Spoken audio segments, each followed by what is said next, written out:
Good evening, everyone. Welcome back to my channel. How are you all doing today? Here is your news report, stimulus check update, and stimulus package update. In this evening's video, I will be going over the status of the third stimulus checks and why some Americans may regret receiving their third stimulus checks. Several Republican lawmakers are criticizing Democrats for enacting the $1.9 trillion stimulus relief bill into law. But before this video starts, the winner of the $50 Amazon gift card will be announced in a video later on this evening.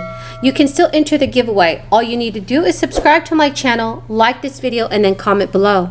Let's talk about student loans, because I found something very interesting in this bill. Now, before everyone gets ahead of themselves, there is not student loan cancellation in this bill, but there is a provision that feels like an Easter egg, which I think gives us some hope. Because not only are college students going to get, stimulus checks that they didn't get last year, but I noticed, and some people noticed, that there is a tax provision tucked away that says if your student loans get canceled, that cancellation, you don't have to pay taxes on that cancellation. Which, in other words, you wouldn't have to, it wouldn't be processed in as though, it would not be, if your student loans get canceled, it will not be treated as though, the government gave you money for you to pay off your loan so that you would have to pay taxes on that. So let's say you had, several $1,000s in student loan debt, you wouldn't pay taxes on the cancellation for that. Now, there's no student debt cancellation in the bill. So this provision that's tucked in, I think tells us, if you care about student debt cancellation, it's go time for you. You need to mobilize, and now is the time to organize, to create the political pressure, because in there, tucked away, is almost like a little, someone's paving the path. And I can't claim credit for that provision. If you want, I can go into some of my specific contributions to this bill as a lawmaker. In fact, I will get into one of those a little bit later because it's part of money that you can get, additional funds that you can get. But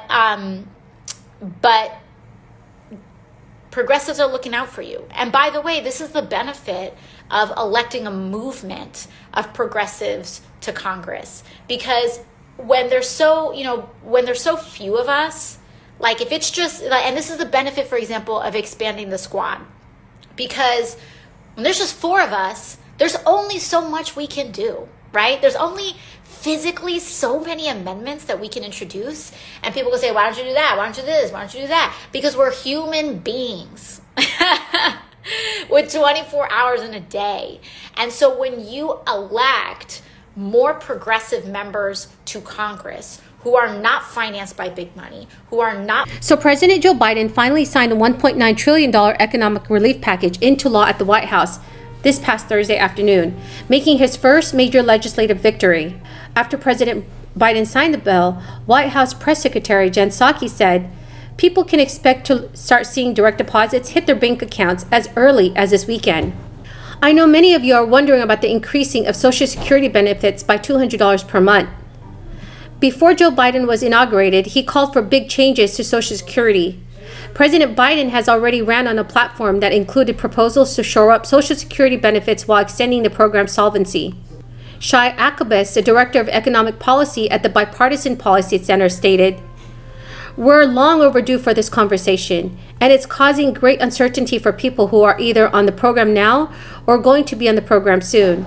That's not how we should be running one of the most important safety net programs in the country." Having fewer workers in the economy contributing to the payroll taxes that fund the system has helped to further deplete the reserves. The Social Security Administration predicted that its funds could be depleted in 2035, at which point only 79% of its benefits would be payable. those estimates did not take the pandemic into account. In a worst-case scenario, the disability fund could run out as soon as 2023 or 2024. The old age fund that pays retirement benefits could be depleted anywhere from 6 to 8 years after that. While many lawmakers have already started to put forward proposals that could help the Social Security Administration, Biden's Social Security platform includes key benefit increases. Eligible workers would get a guaranteed minimum benefit equal to at least 125% of the federal poverty level. People who have received benefits for at least 20 years would get a 5% bump. Widows and widowers could receive about 20% more per month. President Biden has also proposed changing the measurement for annual cost of living increases to the Consumer Price Index for the elderly, or CPIE, which could more closely track the expenses retirees face. To pay for the changes and extend the program solvency, President Biden would apply the Social Security payroll taxes to those making $400,000 and up. In 2020, only wages up to $137,700 are subject to those levies. Since President Joe Biden became president, he has not had any other discussions about Social Security benefits. In the House of Representatives, Representative John Larson proposed a bill called the Social Security 2100 Act, which has 208 co-sponsors.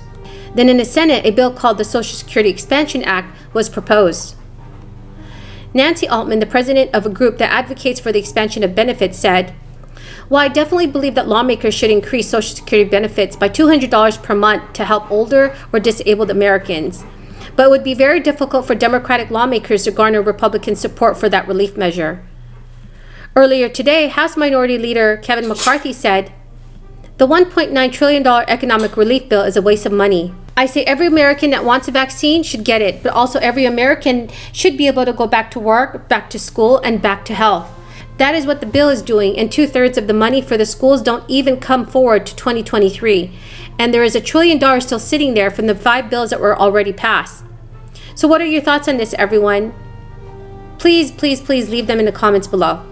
In order to receive a third stimulus check, individuals need a valid Social Security number. So if you file your taxes with an individual taxpayer identification number, you do not qualify. For married couples where one spouse has a Social Security number and one spouse has an ITIN number, only the spouse with the Social Security number will get a stimulus payment. Their children will also qualify, provided that they have a valid Social Security number. If you do have any questions, please leave them in the comments below and I will try to answer them for you. I greatly appreciate it. Thank you. All right, everyone, that is the end of the video for this evening. I really hope you found this video helpful.